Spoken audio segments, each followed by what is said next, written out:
nesip eylesin. Melekdey mehirli her bir ene atan, Allah'ım ömürlerini uzak eylesin. Perden düşün dünyan derdin çekse de, hüzürünü görmek nesip eylesin.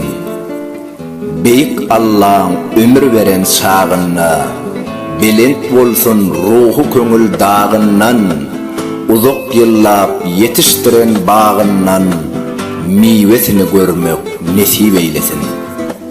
Söyü hakkında yazılan köp eserler, her aşığın yüreğine beslensin. Misli şazada dek gerçek yigitler, şağıydına doğuşmak nesip eylesin. Yaşap görüz bu hovadan dem alıp, ehli gözüllüğe nazarımız salıp, yedi hak aşıktan görüllü alıp, bağıttan paylı olmak nesip eylesin. Boşkularım yer şardey aylanıp, orun alsın insanların kalbına, şığır yetin aleminle manada, şahir adın almak nesip eylesin.